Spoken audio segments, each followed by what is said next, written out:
Hello and welcome everyone to another episode of the Coronavirus Chronicles. I am going to be taking you through today. For those of you that don't know me, my name is Muneer Al-Busaidi, as you can see on the screen. And typically I usually have a little live section that I call personal persuasion. But what I want to be talking about today is really what we're going through right now. I mean, wow. It's like we are at an unprecedented time in history of challenges that people are going through. And I'm seeing so much fear, so much doubt, so much anxiety, so many challenges that are arising with different people. And then as well as some of the challenges they're facing, not just from isolation, but from economic challenges and things like that. And at a time like this, I kind of wanted to reach out and give perhaps a couple of suggestions, a couple of thoughts from my side, because I care. And, you know, one of the things that I've seen in the past, right? We have greater technology at our fingertips than generations have had before us, than NASA did like a couple of decades ago. We have more, and in the past, that's connected us to more people around the world. And yet we haven't had that personal connection in the past.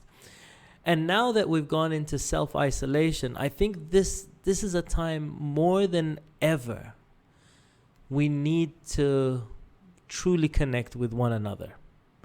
We need that connection. We need that love, those thoughts.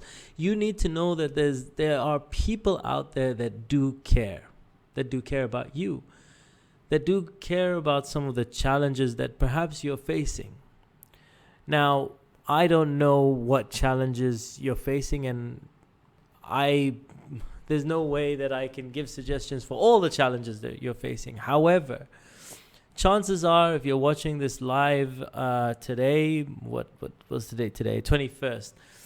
21st of March, then you're somewhere in the world, you're perhaps isolated. You've gone into quarantine or of some sort. Sorry, let me just get rid of this button there somewhere. Nope. All right.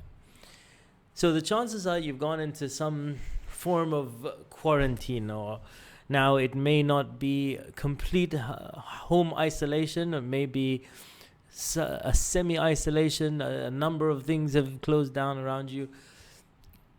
And I just kind of want to know what you're doing with your time, because at this moment in time, more than ever before, we are bombarded by forwards on WhatsApp of everyone who's a coronavirus expert, and everyone that's telling you how it's going to do this to you, how it's going to do that to you, how it's this, how it's that.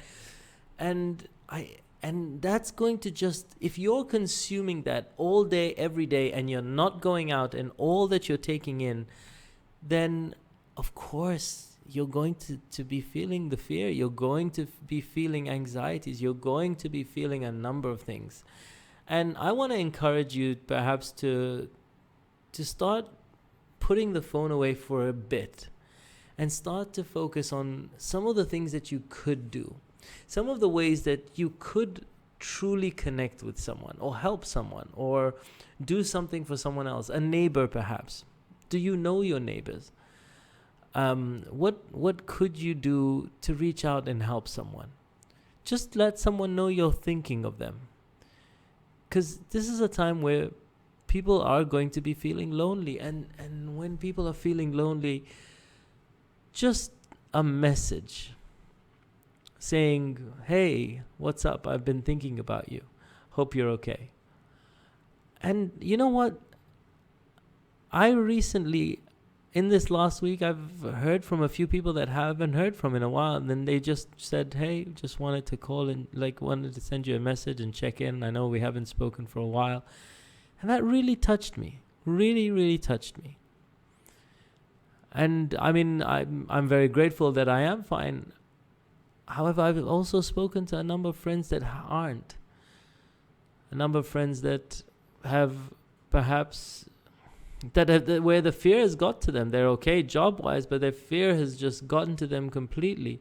And they're living in complete anxiety. Even though they're in isolation, they're living in anxiety when there's no reason to be. And that's because they're consuming so much news.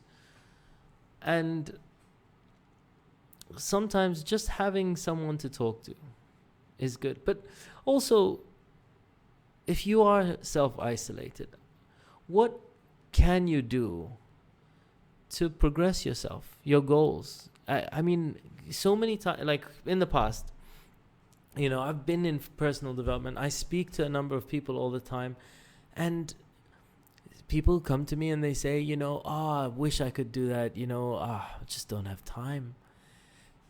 We've been given a bit of a gift. We've been given a gift. I mean, I know for certain I wasn't spending as much time as I wanted with my family. I've been given a gift, and so have you. Now, we could potentially use that gift to spend all day worrying, reading WhatsApp messages. Now, I get it. I get it. Perhaps you need to worry, right? But why don't we do this?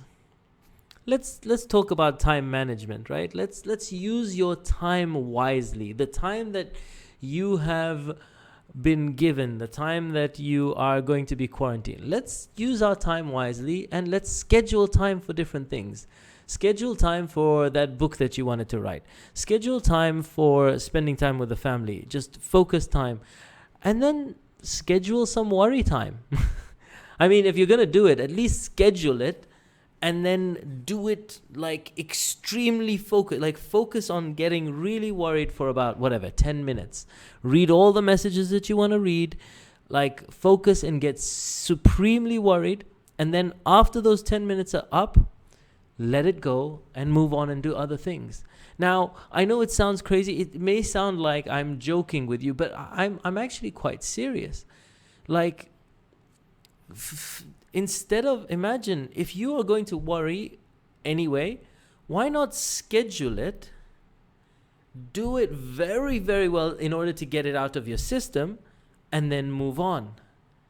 Like, if you're going to worry anyway, fine.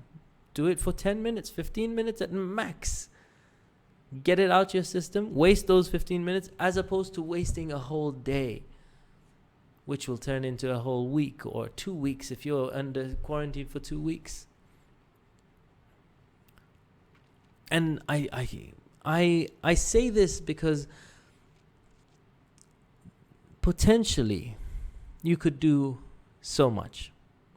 You could love so much. You could help so much.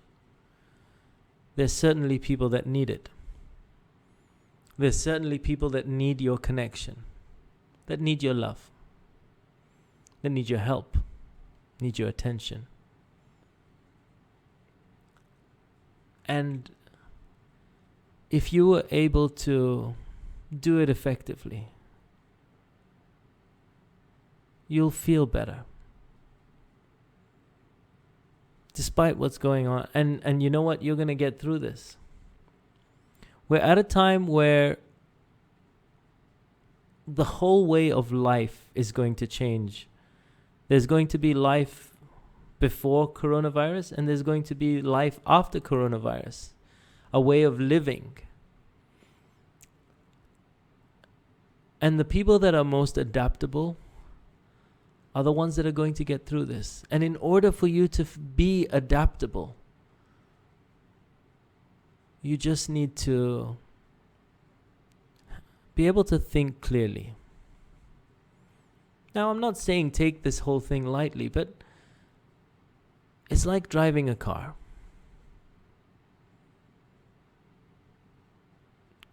I don't worry when I get into a car, but I do put on my seatbelt when I drive. I take precautions, but I don't worry about the drive. So take precautions. If you're staying indoors, there's your precaution. Know that you're going to be safe and move on. Take precautions so that you aren't worried. And get on, do what you can do. Let's not focus what's not within your control and start to focus on what is within your control. And I swear to you that this could be a blessing for you if you use it effectively. If you are worried, use that worry. Use it in order to become healthier, in order to boost your immune system, to focus on your lifestyle that could change you. If you're a smoker, for example, and you're worried about a respiratory disease and you're like seriously stressing, and then you're smoking a lot more because you're stressing, well, hello, you're worried about a respiratory disease and there you are smoking.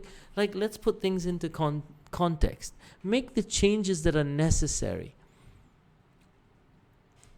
Learn to use the fear instead of allowing the fear to use you. And I say this with love. I want us to come out of this together as a community, as a people. We are going to get through this. Whatever challenges you're going through,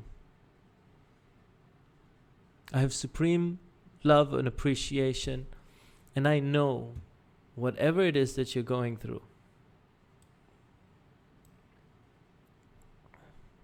there is a light at the end of the tunnel. How are you getting through this journey in the tunnel? How are you feeding your mind? Even your mind has an immunity system. And if your mind is being fed only negative things, it's going to respond negatively. If you're feeding your mind positive things, its immunity will be so much higher. So, that's probably not the light-hearted approach, but it's the hearted approach that I wanted to share, because I am in speaking with so many groups these days and hearing so many stories and seeing the reactions of people to these situations. And I want you to be the best that you can be. I'm pushing myself to be that person. Pushing myself to go live and speak to you just in case someone is listening and can benefit from this. So I thank you for watching this video wherever you are. Know that I'm with you, my heart's with you, and I will catch you on another video very, very soon. One love. Peace out.